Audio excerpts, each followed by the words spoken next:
Look at what's going on in the papers. Just before we go to the royal stories, Benedict, there's a story that's been doing the rounds on social media of a guy who's walking around the streets of Palma, Mallorca, which is a beautiful place if you've been there, apparently just wearing a pair of Speedos.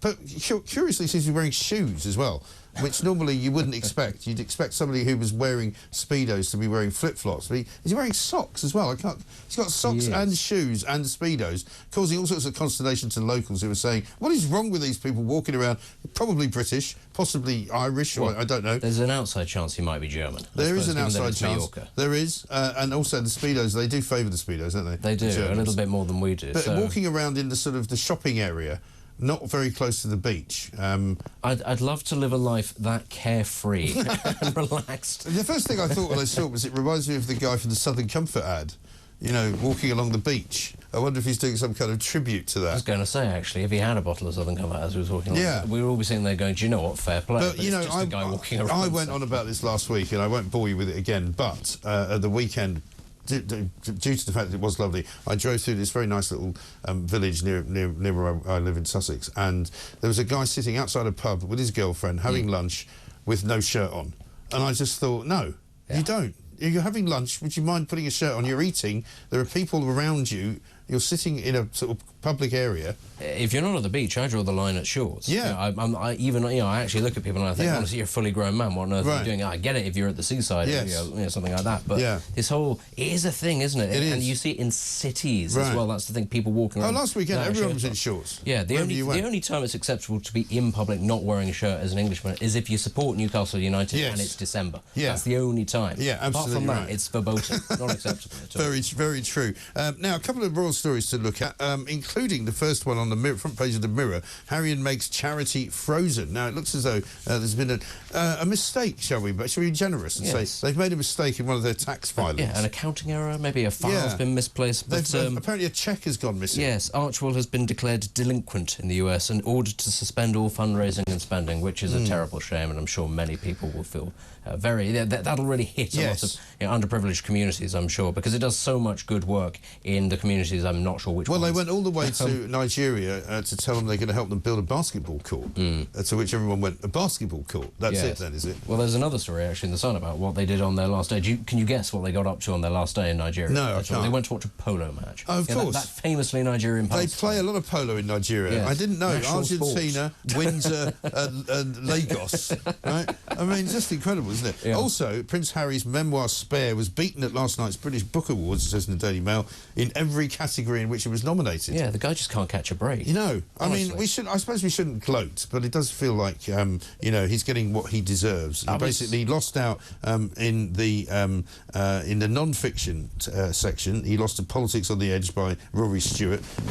He also missed out on Book of the Year to a puzzle book. Yeah. Which is actually quite... Maybe he should have entered the puzzle category because people are quite puzzled as to why he wrote it. Yeah, I mean, I was told that there was a passage, a rather entertaining passage in this book about when he took some sort of hallucinogenic in Courtney Love's bathroom and started talking to a bin. And I thought, if he'd led with that, rather than the royal family stuff, I might have been inclined to read it, because it sort of sat there going, OK, New Age Hunter S. Thompson, this could be an interesting direction. But no, actually, most of the book is just about whinging. Sadly, and that was just the problem with people like Harry that take drugs is they become even more dull when they're supposed to be more interesting, you know, when they've taken hallucinogenic drugs. But there we are. Let's talk about the 4-day week, because apparently 67% of workers, this has not surprised me, now want to work a 4-day week. Well, for some people, that would be an increase of a day, wouldn't it? Because it would. Some people are only working 3. It's one of those tricky things where I'm kind of sat there and I'm thinking, if you could prove to me that it would not affect productivity, and some people are saying it would improve it, then I'd be all for it. That's always the thing, is that in this country we're sort of obsessed with getting people into work, into jobs. What we don't seem to care about is creating wealth or productivity, which is the wrong way of looking at it. Yeah, I think it's because they want people to go into an office and do jobs, but they don't actually know what they're doing, and they don't encourage them to be productive. Yeah, there is a word for that kind of job that includes a male cow.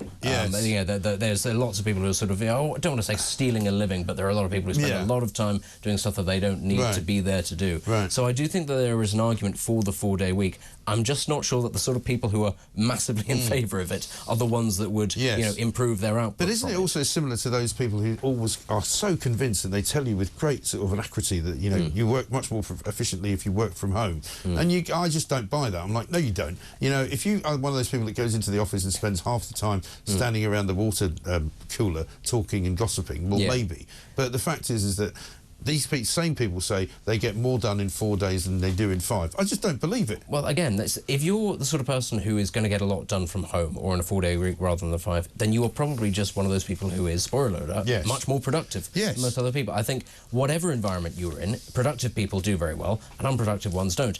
I think it's probably also the case that people who would do well with a 4-day week are probably not going to be pushing for it massively, because they're not the ones who are sitting there thinking, how's this going to benefit me? They're the ones thinking, how am I going to get my job done in X amount of time? Whereas the most vociferous people are the ones who you think, well, OK, you're not going to be sat around the water cooler, but you will be watching Netflix out of the corner of your eye. Exactly. And it's that kind of thing. And I assume also the civil service were not part of this survey, because these are the people who are threatening to go on strike because they're being asked to come in for 2 days a week. Can you imagine? If we went to a 4-day week civil service, nothing would get done. Not that much gets done anyway. I know. Now, the other story that's quite interesting for me is the Manchester United story on the front page of the Daily Mirror. Manchester United wags face paying for their own trips to the FA Cup final as the club axes perks to cut costs. I'm not sure that cutting the cost of a trip to London for a few wags is going to put much of a hole in the multi-million pounds they're paying people to play useless football for them every week. If anything, I think it's a mercy to the people who are probably therefore not going to go, because they are going to probably get battered by Manchester City. So I think sotto voce, it's kind of saying to the ones, do you know what, you don't need to come and see your husbands being humiliated on the national stage. Exactly. But as you say, Manchester United are not short of a bobble too. Actually, they could very easily fund this. But the thing that I read a couple of days ago was that it's not just the wives and girlfriends, it's the staff, it's the cooks, it's the cleaners, it's the ordinary people who are quite often on minimum wage, in fact. Who traditionally would always get tickets to the Cup final if Manchester United got there. Now, they are still getting them, but they're only getting them for themselves, so they can't take their kids or anything like that. And you think, OK, the wags, I don't feel sorry about them, but those sorts of people, it could be a while before Manchester United get to another FA Cup final. I mean, exactly right. I mean, people also might be a bit ashamed to be seen in the Manchester United section, but how about this? This is how the other half live, right? Harry Maguire is one of those who apparently is not that happy about this, because he needs 8 seats for his wife, Fern, 2 children, his parents and 2 brothers. I mean, really? I mean, just take a couple of tickets and enjoy it.